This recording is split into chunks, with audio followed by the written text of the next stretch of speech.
Welcome to the UK Dementia and Palliative Care Conference 2025 podcast, brought to you by Rowcroft Hospice. Recorded at the beautiful Buckfast Abbey Conference Centre in Devon, this series explores the critical role of dementia and palliative care in supporting those living with dementia. Across these episodes, we'll be sharing expert insights, real-life experiences, and innovative approaches to improving care. Thanks for tuning in. Let's get started. Learning Disability and Dementia, facilitated by Professor Karen Watchman, Professor of Aging, Frailty and Dementia, University of Stirling.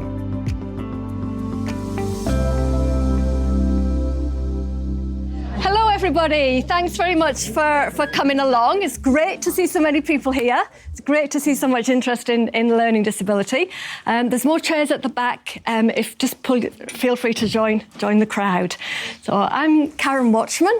I'm Professor of Aging and Dementia at the University of Stirling and also founder of a social enterprise called Square Peg Training that I'll tell you a little bit more about as we go through.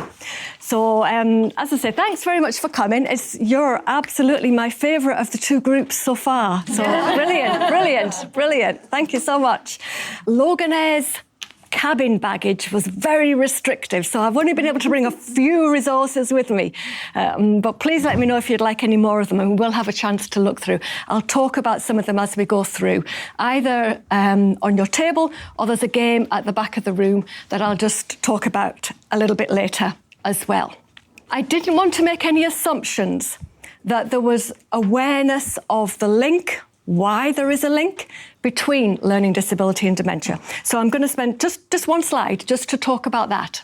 Just as I say, not to make any assumptions. Then perhaps think about what might be different when we're supporting or working with this population. And to finish up by looking at some tools and resources that you might find useful. But there may be other things that you know of as well. So please feel free to share that. So this is the science bit. And don't worry if you can't see that at the back. I just want to draw your attention to the colours. Really, that's the most important part. If you look at the yellow at the bottom, that is the prevalence rate that perhaps we may see for ourselves in terms of increased risk factor with age. But particularly, look at the red line, because that is the prevalence for someone with Down syndrome. And you'll see it levels off at the top. That's because although people with Down syndrome are enjoying longer life expectancy, which of course we should be celebrating, we tend not to see people routinely living to their 80s, 90s, for example. So the figures level off there.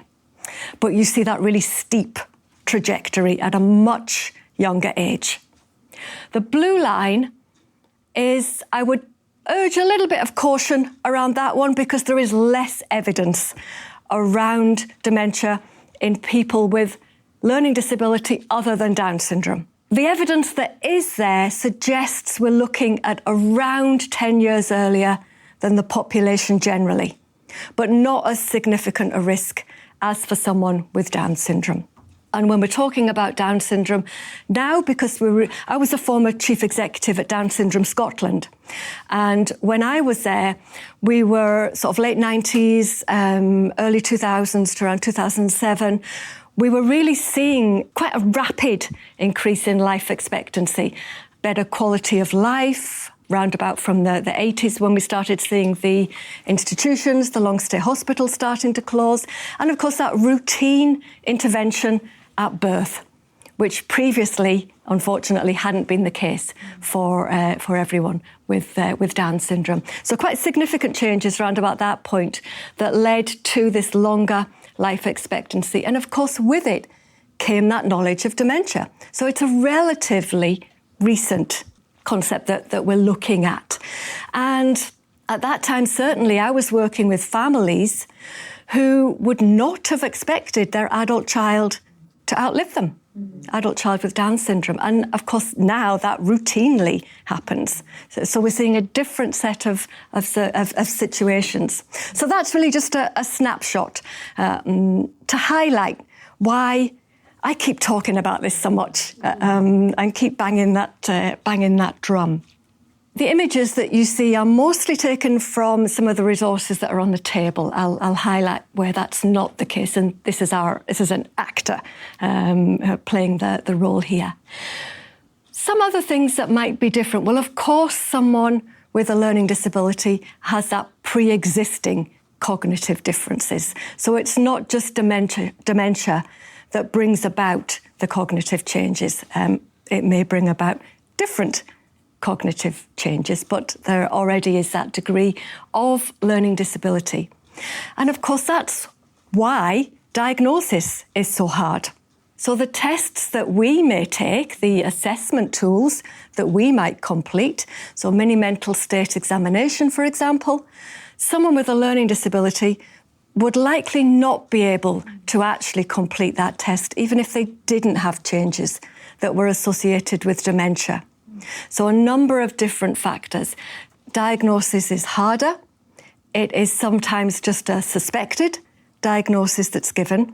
Not everyone will be able to undertake the MMI, the tests, the scans, for example. That might just be too traumatic for someone with a learning disability.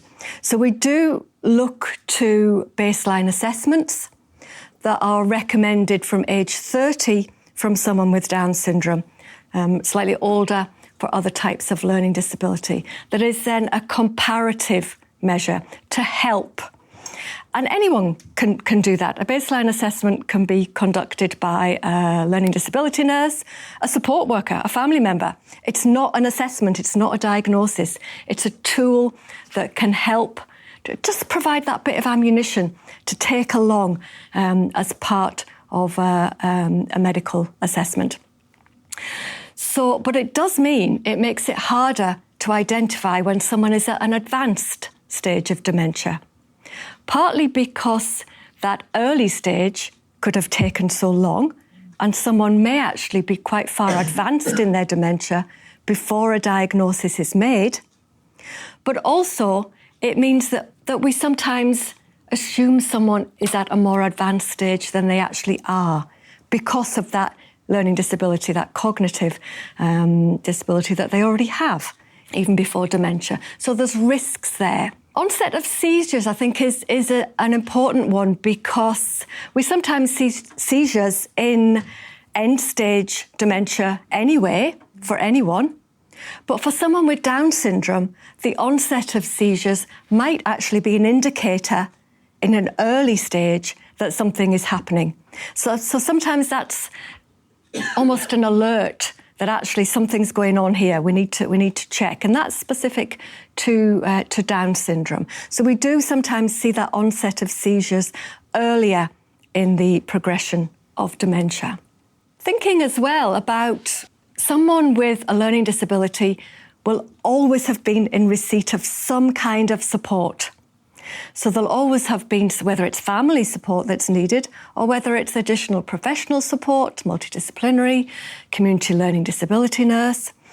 Very rarely will that support, wherever it's come from, will that support worker, that health professional, that social care professional, very rarely will they also have had training in dementia.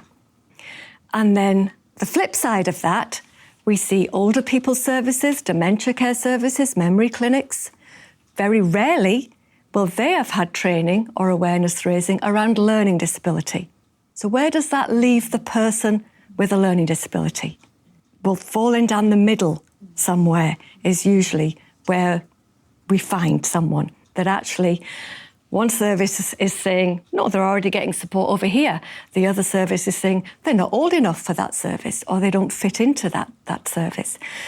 So we really need to think about how that support is being provided for someone with a learning disability and where that might come from and what's important to know.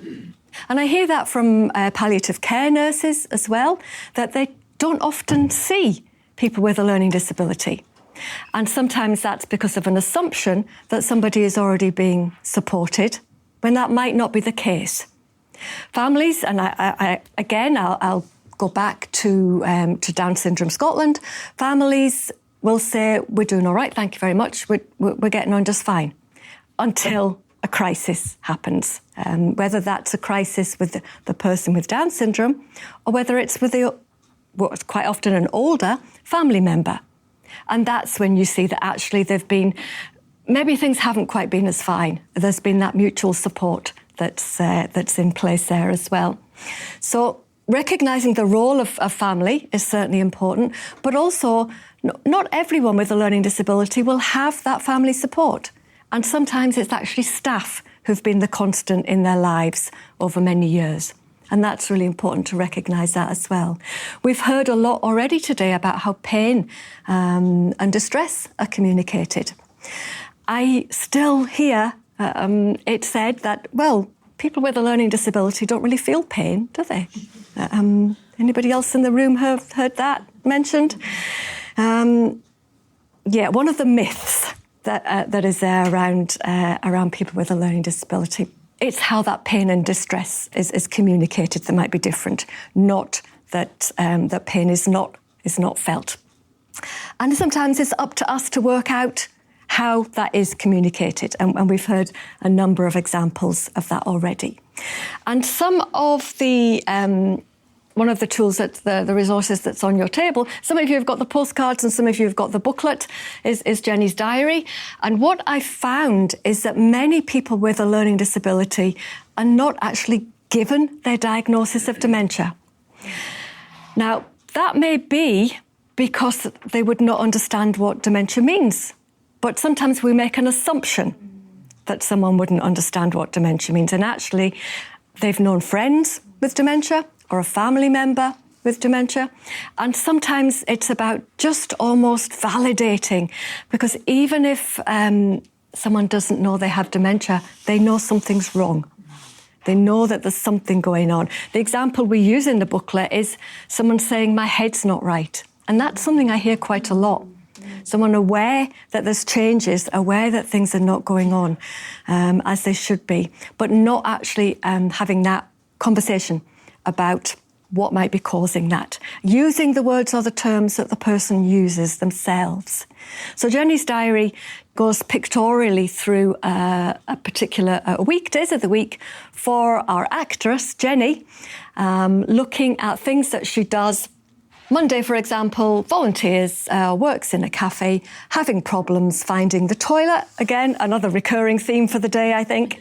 And you can see why. Well, anybody might. But particularly for Jenny, someone with Down syndrome is particularly short often. So pictorially, we go through the what might be changed. And there's some narrative that goes along with that to give a bit of information. So things like it's not just about finding your way into the bathroom, it's finding your way out. A bit of narrative that goes alongside that as well. The second part of Jenny's diary looks at how to talk to Jenny about dementia. And the third part looks at how to talk to her friends, or in this case, her partner, about dementia. So having the conversation with the person with a learning disability first, but being consistent in those terms. So these are the kind of things that it's a free download. As I say, there's some copies here as well. I mentioned square peg training earlier. What I found, and any of you who do research will also have come across as well, we quite rightly work with patient groups, with resident groups. So I do a lot of work with people with a learning disability who join me as co-researchers, as advisors, PPI members, so also a range of involvement methods for 2 years, 3 years of a grant, and then it stops. And then I have to move on to something else. And where does that leave the people who've given their time? So what we've done is we've kind of taken a bit of control over that. So I've set up a social enterprise to deliver training on learning disability and dementia, but that's co-developed with people with a learning disability. And also co-developing resources. So we've got 6 expert advisors with a learning disability, 3 you see here, and one of the games that we've developed, which is at the back of the room, so you have time to have a look at that. And this really came about because it was identified that sometimes people do need to change accommodation. Sometimes there are new support staff that are brought in. And actually it's to support that change or transition. And this is the group starting to think about the questions and what's important to me? What do I want people to know? If I get ill, when I'm at end of life, if I have a new care situation. So that work is ongoing. So it's not a paid enterprise. The profit goes towards ensuring that the expert advisors with a learning disability keep that involvement, and we can fund that, so we don't have to scrabble around when the grant runs out. And we've got that income coming through the training. And just a couple of other examples from research. This was a project looking at the implementation of non-drug supports for people with a learning disability and dementia. And we did this in 2 cycles. So we had early stage dementia in cycle 1 and advanced dementia in cycle 2, purely because it was different ethical processes, committee processes to go through, and different data collection methods. So what we were able to highlight through some of this is our end of project conference. So we had around about 70 people with a learning disability and their carers or support workers coming to try out the non-drug supports that had been really effective during the project. So we had robotic animals, we had real animals, pet therapy, aromatherapy. It was carnage. A risk assessment I do not want to do again, but it was really, really a positive day. And these are just some of the examples of interventions. So we did design changes. So we changed the flooring between the 2 rooms so that there was no transition point. But a key point from this was that this was all with people in social care, learning disability supported settings. And what the staff found was that they had something else to go to other than medication, the as required medication. If someone was becoming distressed or agitated, there was their life story book, their life story box, their music playlist. There was all sorts of things that people had identified themselves that they wanted as their intervention. Just give options to staff in that particular situation. One more project.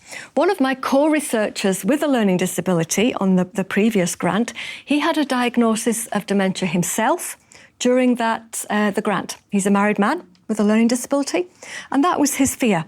That's his quote. What if my behaviour to my wife changes? He wasn't worried for himself, he was worried about his relationship. And when we were talking about it, there was nothing to support couples in that situation. So that led to a grant from the Dunhill Medical Trust. We built up case studies of couples with a learning disability where one partner had a diagnosis of dementia. Stand By Me was the name of the song that they had their first dance to at their wedding. That's why we called the project that. And so what we now have is a video that was produced by the couple and audio recorded stories of 8 couples and their relationships and some other downloadable resources. Because really what they wanted was for couples in the future not to be in the same situation that they were in, that there wasn't anything in terms of providing support. So we used life story interviews with the couples, so very pictorial. We followed their relationship through from the point where they met, which for many of the couples was in the long-stay hospitals or institutions. So these were really long-term relationships. 7 of the 8 couples were married, but really long-term relationships. So we think, and I don't need to tell you the importance of that support, the family support, when we're supporting people with dementia, but actually this applies to people with a learning disability as well, many of whom are in those long-term relationships as well. So it might not be we're talking about their family or their children, certainly as their key supporters, but it might be their partner. So really important to think about those kind of relationships as well.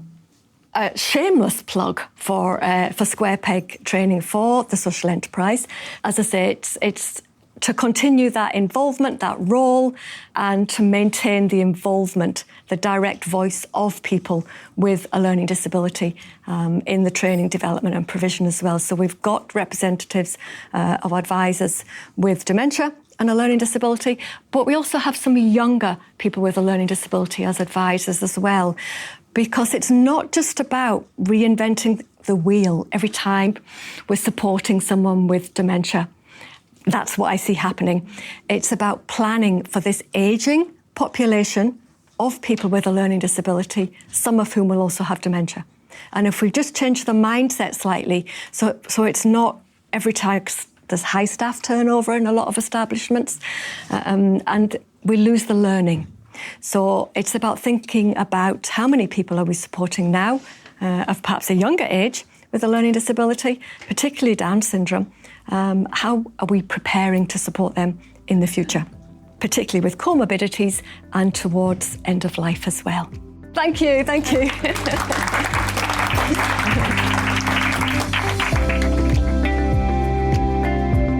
That's it for this episode of the UK Dementia and Palliative Care Conference 2025 podcast. A huge thank you to our sponsors, Majestic Holidays, Wallens, Amica Care, MC Hearing and Audley, and to Dementia UK for their invaluable support. This series is recorded and produced by iNarrator and proudly hosted by Rowcroft Hospice. Links to resources mentioned are available in the show notes. If you found this discussion valuable, please share it and stay tuned for more thought-provoking conversations. Until next time, take care.